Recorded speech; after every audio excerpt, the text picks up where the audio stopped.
Bueno, seguimos. Se me cortó, pero acá estamos. Eh, Les iba a comentar el caso de Judith Leister, ¿no? Eh, Ella va a ser seguidora de un artista que es Fran Hals, que nosotros no lo vimos porque, bueno, el tema de estas clases hace que reduzca un poco el programa, pero Fran Hals es del barroco y se caracterizaba por una pintura muy similar a la de Velázquez, pero sus personajes siempre estaban como muy felices y se habla de la sonrisa de Fran Hals. La cuestión es que también va a haber este problema de atribuciones de obras inferiores a las suyas. ¿Qué pasa? Estas son obras de Fran Hals, ven las características, es una pincelada que tiene cierto movimiento, una pincelada que se mueve bastante. Eh, Acá tenemos la obra de Judith Leister y la obra de Hals. Esta sí es como una copia, pero la cuestión es con Esta obra se llama El alegre bebedor y lo que se encontró, estas se adquirieron como Fran Hals y después se descubrió, ven que acá tiene chiquitita la firma que está acá agrandada, 1629, se descubrió que estaba tapado el monograma, que es como esta firma, como muy sintética. Entonces se descubrió que era de Judith, ¿sí? ¿Qué significa? Que, bueno, alguien metió mano ahí. Obviamente podemos ver que las características formales de la obra son muy similares a las de su maestro Hals, pero y que no tiene ninguno de estos errores que nosotros hablábamos por las restricciones formativas como artista. Esta también, La pareja feliz, también fue adquirida como un Hals y después se encontró también un tema con el monograma. Significa que quizás no podían analizar de quién era, ¿no? Esta me pareció una frase muy interesante para pensar este tema sobre Judith, que es un escritor que habló sobre la obra, ¿no? De Fran Hals y dice, algunas artistas propendieron a emular a Fran Hals, pero su capacidad no llegaba a lograr los vigorosos brochazos del maestro. Basta contemplar la obra de una pintora como Judith Leister para detectar la debilidad de la mano femenina. Sí, como, bueno, esto no lo pudo haber hecho ella, entonces le ponían la firma del otro, ¿no? Podríamos decir. Después tenemos la proposición. En este caso ya está la artista hablando de un tema moral, porque vemos que el señor tiene ahí unas moneditas, le está tocando el hombro a la mujer y ella no despega la atención del quehacer doméstico en el que estaba inmersa. Bueno, esta no hubo ningún problema de atribución. Sí, obviamente las obras en general de todas las mujeres artistas van a ser más pequeñas los tamaños. Acá vemos también dos niños. Ven que es muy similar a Fran Hals, obviamente era la discípula, pero en muchos casos esto se quiso tapar de que estaba hecho por ella y directamente se lo mandaban como que era un Hals. Y este es el autorretrato. Otro tema de atribuciones también erróneas, estamos viendo ejemplos de atribuciones erróneas. Nosotros todavía no llegamos al periodo neoclásico, pero tenemos a David, o David, es David porque es francés, es uno de los principales pintores neoclásicos, que ya analizaremos sus pinturas, pero la cuestión es que él en general era profesor de varias mujeres pintoras, entonces estas obras que siguen a continuación, hasta los años que les puse acá, hasta 1951 se pensaba que era de David, pero no, era de Marie Charpentier. ¿Sí? O sea, ¿qué significa? Que con los pocos elementos que tenían para poder aprender y para desempeñarse, lo lograron hacer como su maestro. Significa que no era una mano débil, como dicen, ¿no? Esta, por ejemplo, hasta 1962 se creía que era de David y resultó que era de esta señora con un nombre muy largo. Y lo mismo, ¿sí? Ven que son exquisitos, o sea, están perfectamente hechos, perfectamente analizada la anatomía, la figura, la expresión. ¿sí? Más allá de la cuestión de época, que ya la veremos en su momento. Entonces, acá vemos estos problemas de la atribución que hablábamos hoy, ¿sí? Después, bueno, el escribir sobre arte estorbó el surgimiento de mujeres artistas al inscribir en ellas las construcciones sociales de femineidad, que es esto que yo les mostraba al principio sobre Vasari, ¿no? Estas características que tenían que tener las mujeres para poder ser tomadas como serias, y no unas cualquiera, de artistas. Bueno, entonces yo les había contado que incluía 13 mujeres, y estos 4 nombres, ¿sí? Sofonisba, Propercia, Lavinia y Elisabetta, son los que vamos a ver la semana que viene específicamente. Pero también me pareció importante mostrarles qué decía Vasari sobre estas mujeres. Dice: la diligencia es más propia de la mujer artista que la inventiva, sede del genio. Si las mujeres se entregan a su arte con demasiada diligencia, se arriesgan a dar la impresión de que nos quieren arrebatar la palma de la supremacía. ¿Y cómo una mujer va a pensar ser mejor que un hombre? Bueno, obviamente estas 13 mujeres que él eligió para poner en este texto, siempre está teñido de prejuicios sobre las mismas, como vemos en esta frase, ¿no? Y además de que estas tienen que aclarar siempre que son de noble cuna, que tienen buena educación, buen comportamiento, o sea que siempre tienen que estar en estos límites que son supuestamente obligaciones de la mujer, ¿no? Y de los nobles. Sí, esto que les comentaba, las libertades intelectuales y artísticas podían intercambiarse por una rígida adhesión ¿a qué? A la castidad, a la pureza y a la obediencia. Así que este modelo medieval era el que les comentaba al principio de la clase. Entonces, las pocas mujeres que eligió Vasari también siempre él aclaraba que eran excepciones, etcétera, etcétera. O sea, que si había una mujer artista era de casualidad, básicamente, porque no tenía que haber.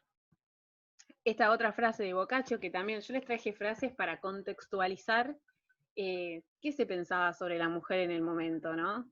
Porque hoy en día, bueno, sí, tenemos el feminismo, etcétera, etcétera, pero tenemos que pensar qué pasaba en ese momento.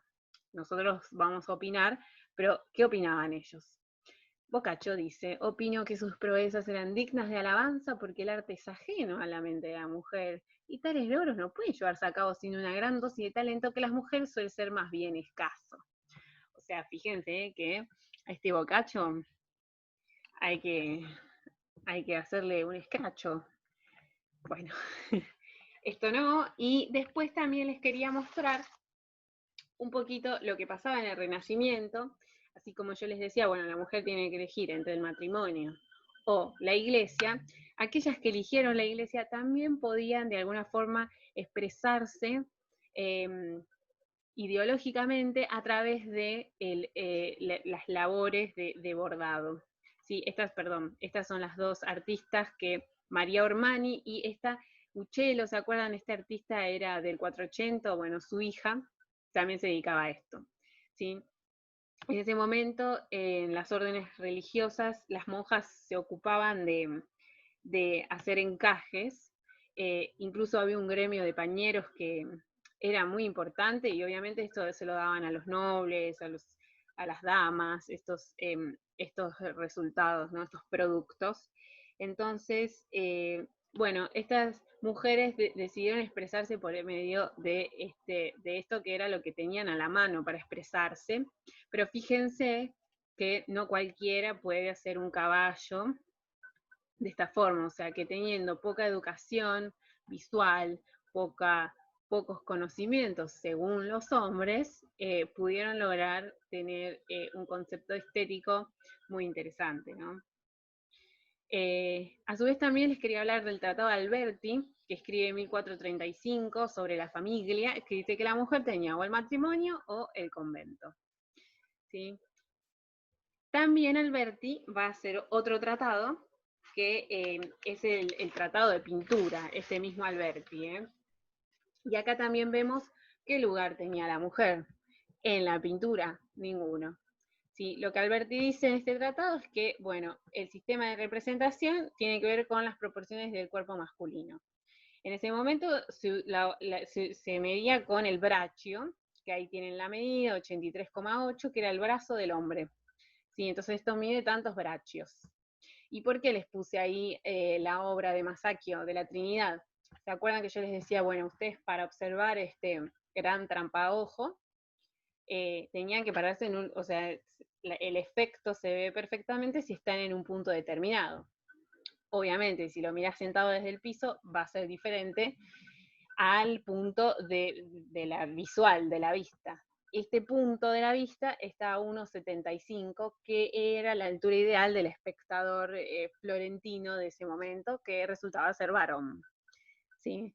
Entonces, fíjense cómo se ha dejado de lado a lo femenino desde todos los aspectos, en este caso con el Tratado de Pintura de Alberti.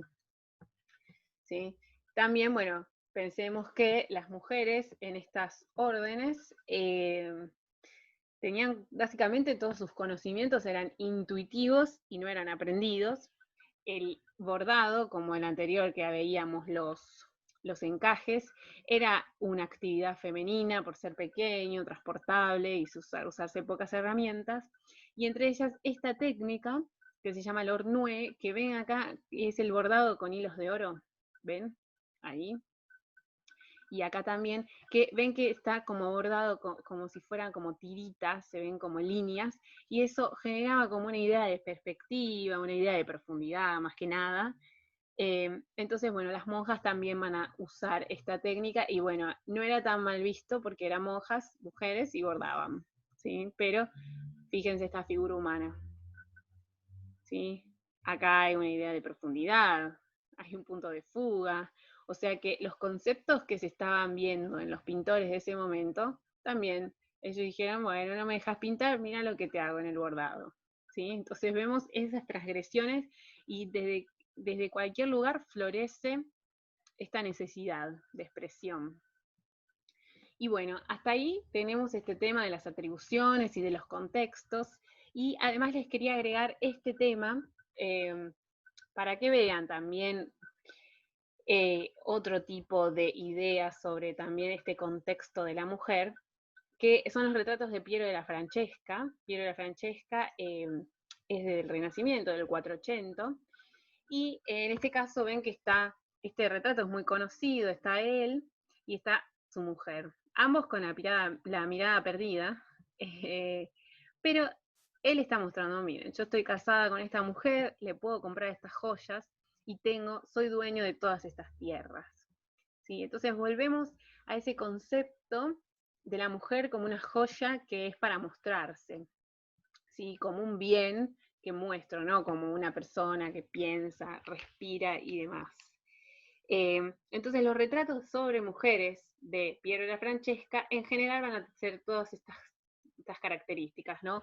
Ausentes, miradas perdidas y como objetos para ser contemplados. Es el caso de este retrato de Giovanna Tornabuoni, ¿sí? Que, bueno, ella era soltera y este retrato era para ser entregado a su prometido.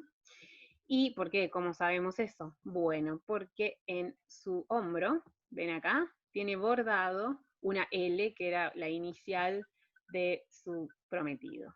¿Sí? Otra vez esta mujer con mirada perdida, ¿sí? Como un objeto, como un florero al lado de la ventana, y le agregan joyas, y acá tenemos un librito como para decir, bueno, en realidad es noble, ella piensa, lee y tiene algunos conceptos, ¿sí? Bueno, digamos, la mujer como un objeto de contemplación, ¿sí?